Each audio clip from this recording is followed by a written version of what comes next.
ओम शांति 6/11/2023। आज की मुरली चिंतन, फिर मुरली विस्तार से। तो पहले मुरली चिंतन देखेंगे। मुख्य मुख्य पॉइंट्स। हमारी सेफ्टी है। जब हम देही अभिमानी बन के रहेंगे तो हमारी सेफ्टी है। इसमें क्या है, माया हम पे वार नहीं करेगी, नहीं तो माया का वार होगा। और देह अभिमान का वार ना हो, उसके लिए हमें रूहानी सर्विस पे रहना है, ताकि देह अभिमान हमारे पर वार ना करे। सिर पर जो विक्रमों का बोझ है, उसकी निशानी होगी कि ज्ञान की धारणा नहीं होगी।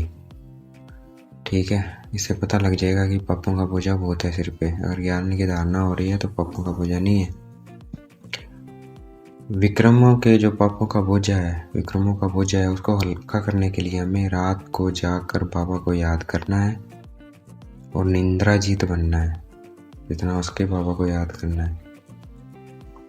4 मुख्य धर्म है, देवी देवता, क्रिश्चियन, इस्लामी, बौद्धी, और उनमें से एक मुख्य कौन सा है?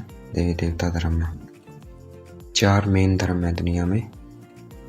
शिव बाबा नई सृष्टि रचते हैं, उसका गायन भी है।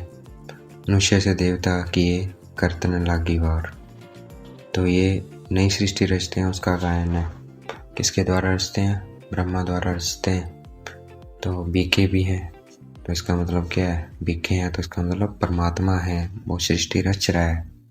अगर ब्रह्मा कुमार कुमारी है। एक ओंकार अर्थात आत्मा को कोई काल नहीं खा सकता,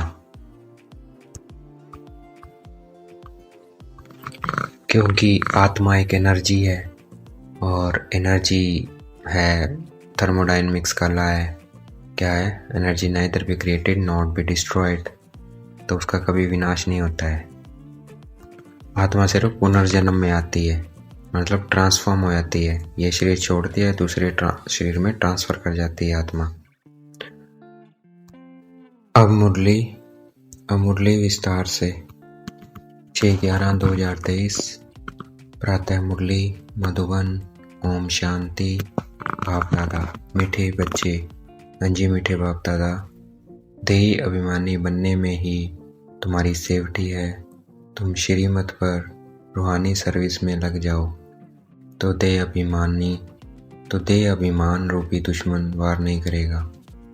प्रश्न है, विक्रमों का बोझ सिर पर है, उसकी निशानी क्या होगी? उसे हल्का करने की विधि सुनाओ। उत्तर है, जब तक विक्रमों का बोझ है तब तक ज्ञान की धारणा नहीं हो सकती है। कर्म ऐसे किए हुए हैं जो बार बार विघ्न डालते हैं, आगे बढ़ने नहीं देते हैं। इस बोझ से हल्का होने के लिए नींद को जीतने वाले निंद्राजीत बनो। रात को जागकर बाबा को याद करो तो बोझ हल्का हो जाएगा। गीत है माता ओ माता। ओम शांति। यह हुई जगदम्बा की महिमा, क्योंकि यह है नई रचना। एकदम नई रचना तो होती नहीं है, पुरानी से नहीं होती है। मृत्यु लोक से अमर लोक जाना है, यह जैसे जीने और मरने का सवाल है। या तो मृत्यु लोक में मरकर खत्म होना है, या तो जीते जी मरकर अमर लोक में चलना है। जगत की माँ माना जगत को रचने वाली, यह जरूर है। बाप स्वर्ग का रचयिता है, रचना रचते हैं ब्रह्मा द्वारा। बाप कहते हैं, मैं सूर्यवंशी चंद्रवंशी राजधानी स्थापन करता हूँ। आना है संगम पर। कहते भी हैं, कल्प के संगम युग, हर संगम युगे आता हूँ। क्लियर समझानी है, सिर्फ मनुष्य ने भूल कर नाम बदली कर दिया है।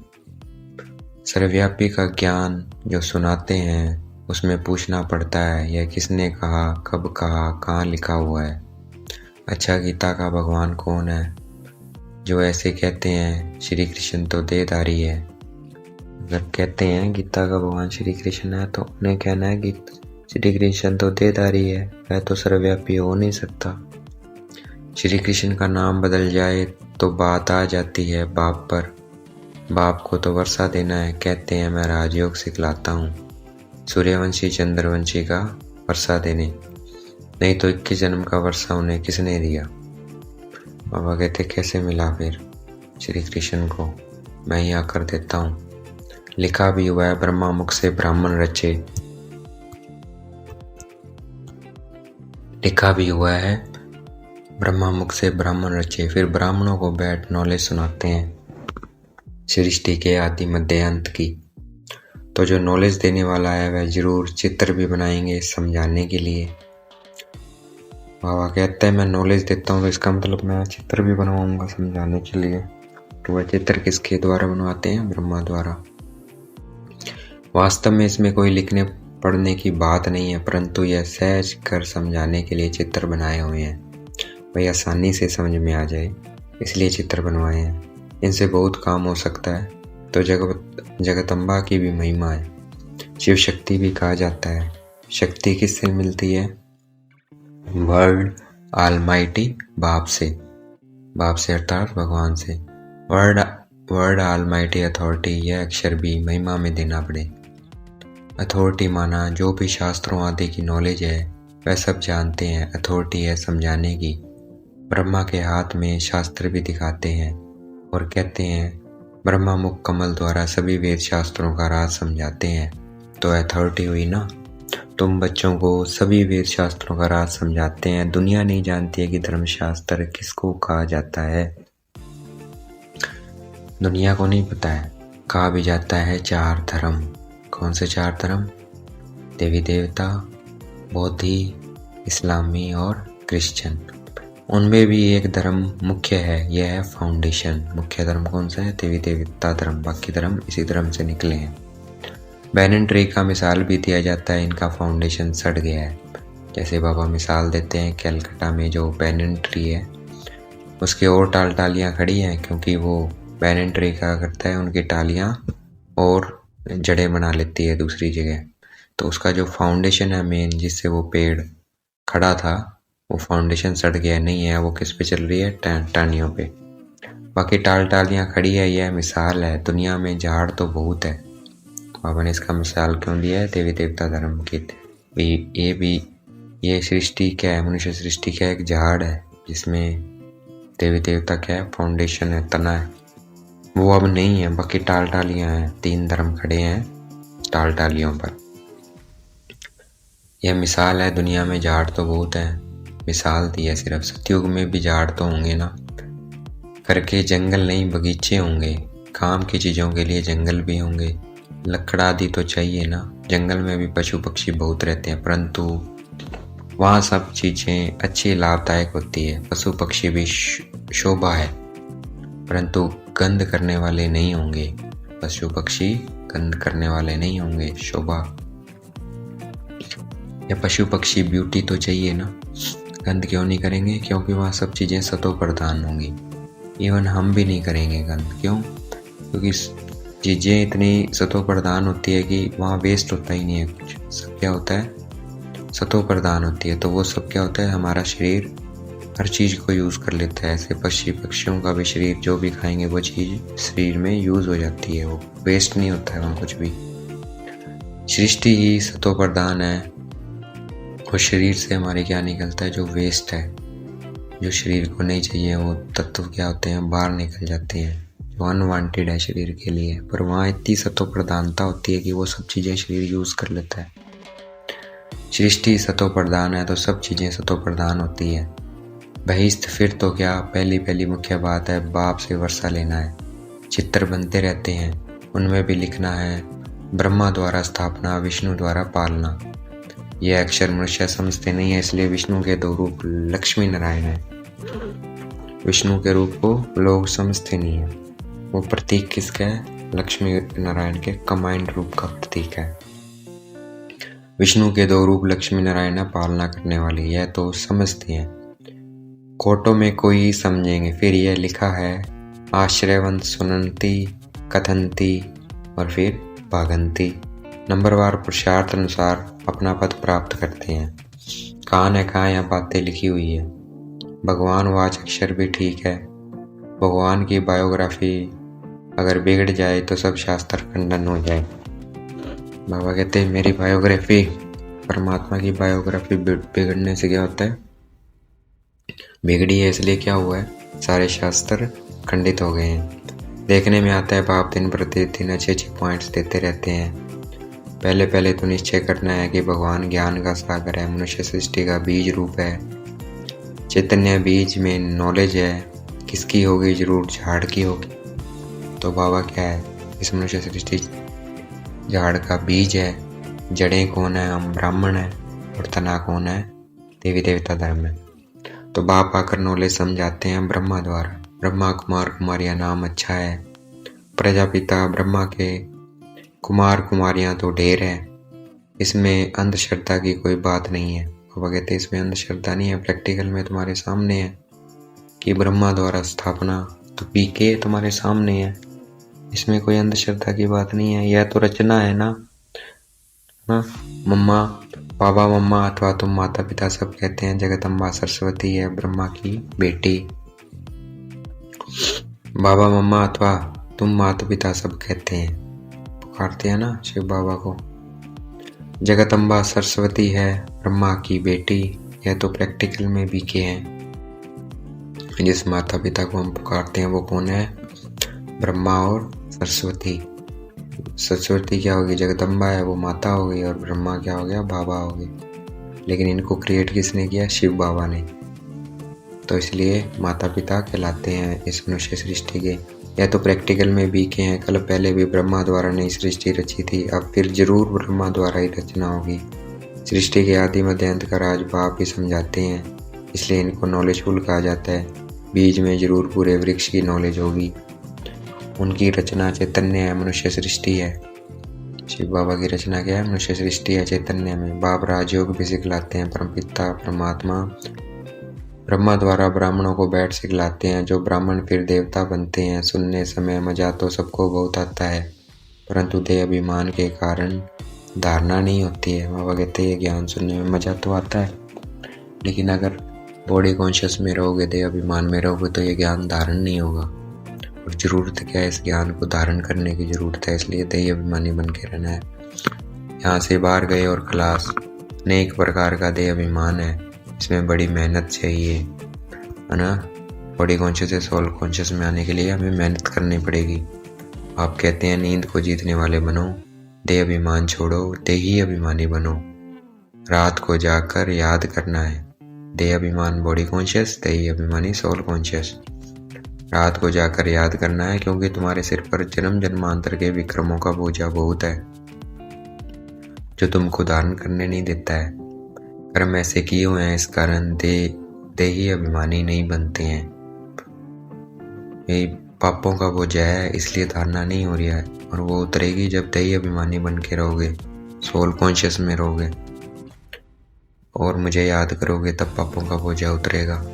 गपोड़े बहुत मारते हैं, बड़े गपोड़े का चार्ट लिख भेजते हैं कि हम 75% याद में रहते हैं, कहते झूठ बोलते हैं। परंतु बाबा कहते हैं इम्पॉसिबल है। सबसे आगे चलने वाला खुद कहता है, कितनी भी कोशिश करता हूँ याद करने की, परंतु माया बुला देती है। ब्रह्मा बाबा ने सबसे ज़्यादा याद किया है, तो कहते हैं बाकी जो चार्ट देते हैं कि हम 75% याद में रहते हैं, बाबा कहते, शिव बाबा कहते झूठ बोलते हैं। ब्रह्मा बाबा ने भी कितना आगे था सबसे, और वो भी कोशिश करते थे, लेकिन फिर भी क्या थी, माया बुला देती थी। सच्चा चार्ट लिखना चाहिए, तो शिव बाबा कह रहे हैं सच्चा चार्ट लिखो। बाबा भी बतलाते हैं ना, तो बच्चों को भी फॉलो करना चाहिए।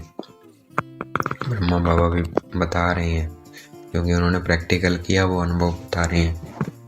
भाई मैं ही भूल जाता था, मेरे में तो भगवान आते थे, और मैं नंबर 1 स्टूडेंट हूँ, तो इसलिए सच्चा चार्ट लिखना है।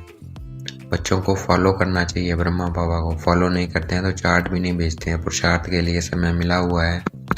यह धारणा कोई मासी का घर नहीं है, इसमें तकना नहीं होता।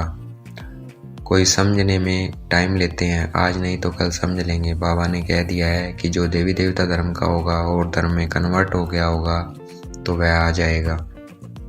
एक दिन अफ्रीकन शादी की भी कॉन्फ्रेंस होगी, भारत खंड में आते रहेंगे, आगे कभी आते नहीं थे, अभी अभी बड़े बड़े आते रहते हैं। जर्मनी का प्रिंस आदि ये सब कभी बाहर निकलते नहीं थे। नेपाल का जो किंग था उसने कभी रेल देखी नहीं थी, अपनी हद से बाहर कहाँ जाने का हुक्म नहीं था। पोप कभी बाहर नहीं निकला था, अभी आया। तो अभी ये सब आए हैं भारत, आएंगे सब। बाबा ने तब कहा था, लेकिन ये आए। ये कब की मुरली है, 1969 से पहले की मुरली है, तो अब आए। आएंगे सब, क्योंकि ये भारत सभी धर्म वालों का बहुत बड़ा तीर्थ है। लगभग आ गए हैं, जो नहीं आया है वो आएगा, कि ये सबसे बड़ा तीर्थ है। इसलिए एक एडवर्टाइज जोर से निकलेगी। तुमको सब धर्म वालों को बतलाना है, निमंत्रण देना है। ज्ञान फिर भी वही उठाएंगे जो देवी देवता धर्म वाले कन्वर्ट हो गए हैं। बताना सबको है भगवान आया हुआ है, लेकिन वही आएंगे जो देवी देवता धर्म वाले होंगे। जो कन्वर्ट हो गए हैं दूसरे धर्म में, वो आएंगे। इसमें समझ चाहिए। अगर समझे तो शंख ध्वनि जरूर करें। हम ब्राह्मण है ना, हमको गीता ही सुनानी है। बहुत सहज है, वेद का बाप है, स्वर्ग का रचयिता। उनसे वर्षा पाना हमारा हक है, सबका हक है। अपने पियर घर में जाने का, मुक्ति जीवन मुक्ति का हक है। जीवन मुक्ति सबको मिलनी है। जीवन बंध से मुक्त हो शांत में जाते हैं, फिर जब आते हैं तो जीवन मुक्ति है। परंतु सबको सतयुग में तो जीवन मुक्ति नहीं मिलती है। सतयुग में जीवन मुक्ति में थे देवी देवता। जीवन मुक्ति कलयुग में मिलती है। सतयुग तो खुद ही जीवन मुक्ति है, तो जीवन मुक्ति में देवी देवता। पीछे जो आते हैं कम सुख पाते हैं, इनके थोड़े जन्म होते हैं। यह हिसाब किताब है, सबसे कंगाल भारत ही बना है। जो सबसे ऊंच था बाप भी कहते हैं ये देवी देवता धर्म बहुत सुख देने वाला है, ये बनी बनाई है। सब अपने अपने समय पर अपना पार्ट बजाते हैं। हेवनली गॉड फादर ही हेवन स्थापन करते हैं और कोई कर न सके। क्राइस्ट से 3000 वर्ष पहले बरोबर कहते हैं हेवन था, नई दुनिया थी। क्राइस्ट कोई वहाँ थोड़ी आएगा, वह अपने समय पर ही आता है। फिर उनको अपना पार्ट रिपीट करना है। यह सब बुद्धि में बैठे तो श्रीमत पर चले। भाई सब आएंगे, रिपीट होता है ये ड्रामा। ये बुद्धि में बैठेगा किसी का, वो बाबा की बात मानेगा, श्रीमत पर चलेगा। सबकी बुद्धि एक जैसी नहीं है, श्रीमत पर चलने की हिम्मत चाहिए। श्रीमत पर चलता है वही कौन है? महावीर है, हनुमान है। इसलिए हनुमान कहा गया है, तो हिम्मत चाहिए। फिर शिव बाबा आप जो खिलाओ जो पहनाओ, ब्रह्मा और जगत अम्बा द्वारा। श्रीमत पर चलने की हिम्मत चाहिए। फिर शिव बाबा आप जो खिलाओ जो पहनाओ, ब्रह्मा और जगत अम्बा द्वारा। ब्रह्मा द्वारा ही सब कुछ करेंगे ना, तो दोनों कंबाइंड है। ब्रह्मा द्वारा ही कर्तव्य करेंगे। शरीर तो इकट्ठे नहीं है, कोई कोई कंबाइंड शरीर भी देखा है बाबा ने। सोल तो दोनों की अलग अलग हो गई। इसमें बाबा प्रवेश करते हैं, वह है नॉलेजफुल ब्रह्मा बाबा में। तो नॉलेज किस द्वारा दें? श्री कृष्ण का चित्र तो अलग है, यहाँ तो ब्रह्मा चाहिए। प्रैक्टिकल में ब्रह्मा कुमार कुमारियाँ कितने हैं, यह कोई अंधश्रद्धा तो नहीं है। एडॉप्टेड चिल्ड्रन को भगवान पढ़ाते हैं। एडॉप्टेड चिल्ड्रन को सिर्फ भगवान पढ़ाते हैं। कल पहले जो एडॉप्ट हुए हैं वही अब होते हैं, अब जो बने हैं। बाहर ऑफिस में तो कोई नहीं कहेंगे हम बीके हैं, यह गुप्त हो गया। शिव बाबा की संतान तो है ही। बाकी रचना नई सृष्टि की रचनी होती है, पुराने से नया बनाते हैं। आत्मा में खाद पड़ने से पुरानी हो जाती है। सोने में ही खाद पड़ती है तो फिर झूठा हो जाता है। आत्मा झूठी होती है तो शरीर भी झूठा हो जाता है। तो सच्चा कैसे हो? झूठी चीज को आग में डालते हैं पवित्र करने के लिए। तो कितना बड़ा विनाश होता है। यह त्योहार आदि भी सब भारत के हैं। ये किसके और कब के हैं कोई जानते नहीं है। नॉलेज बहुत कम उठा सकते हैं। पिछाड़ी में करके राजाई मिली, उससे क्या बहुत थोड़ा सुख हुआ ना। दुख तो आहिस्ते आहिस्ते शुरू हो जाता है। इसलिए अच्छी रीति पुरुषार्थ करना है। कितने नए बच्चे तीखे हो गए हैं, पुराने अटेंशन नहीं देते हैं। देह अभिमान बहुत है, सर्विस करने वाला ही दिल पर चढ़ेगा। कहा जाता है ना, अंदर एक बाहर दूसरा। बाबा अंदर से प्यार अच्छे बच्चे को करेंगे। कोई बाहर से अच्छे अंदर से खराब होते हैं। कोई सर्विस नहीं करते हैं, अंधों की लाठी नहीं बनते हैं। अभी मरने जीने का सवाल है। अमरपुरी में उच्च पद पाना है। मालूम पड़ता है किस किसने कल पहले पुरुषार्थ कर उच्च पद पाया है, वह सब देखने में आता है। जितना जितना देही अभिमानी बनेंगे उतना सेफ्टी में चलते रहेंगे। देह अभिमान हरा देता है। बाप तो कहेंगे श्रीमत पर जितना रूहानी सर्विस में चल सको उतना अच्छा है। सबको बाबा समझाते हैं, चित्रों पर समझाना बहुत सहज है। ब्रह्मा कुमार कुमारियाँ तो सब है। वह शिव बाबा है बड़ा बाबा। फिर नई सृष्टि रचते हैं, गाते भी हैं मनुष्य से देवता, ये करत लागी न वार, है ना। शिव बाबा अगर ऐसा क्रम सिखलाते हैं कि मनुष्य देवता बन जाता है। सिख धर्म वाले भी उस भगवान की महिमा करते हैं। गुरु नानक के अक्षर बहुत अच्छे हैं। गुरु नानक के अक्षर बहुत अच्छे हैं। जप साहेब को तो सुख मिलेगा, जप साहेब को तो सुख मिलेगा। ये भगवान की महिमा में कहा है गुरु नानक जी ने। यह तंत सार सच्चे साहेब को याद करेंगे तो सुख पाएंगे, अर्थात वर्षा मिलेगा। मतलब जितना हम शिव बाबा को याद करेंगे उतना वर्षा मिलेगा। उन्होंने महिमा की है। मानते तो हैं एक ओंकार, कहते भी क्या है, एक आत्मा को कोई काल नहीं खा सकता है।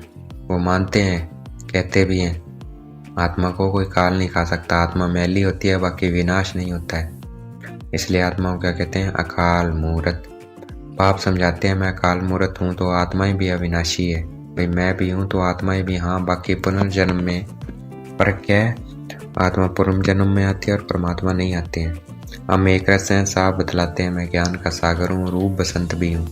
रूप है निराकार, बसंत है ज्ञान देते हैं, फालतू बातें नहीं करते, इसलिए रूप बसंत है। तो ये बातें समझ कर समझानी है, अंधों की लाठी बनना है, जिया दान देना है, फिर कभी अकाले मृत्यु नहीं होगी। तुम काल पर विजय पाते हो। अच्छा, मीठे मीठे से गलते बच्चों प्रति माता पिता बाप दादा का याद प्यार देखना है। बाप दादा हमें याद प्यार दे रहे हैं। मीठे मीठे से गलते बच्चों प्रति माता पिता बाप दादा का याद प्यार और गुड मॉर्निंग। रूहानी बाप की रूहानी बच्चों को नमस्ते।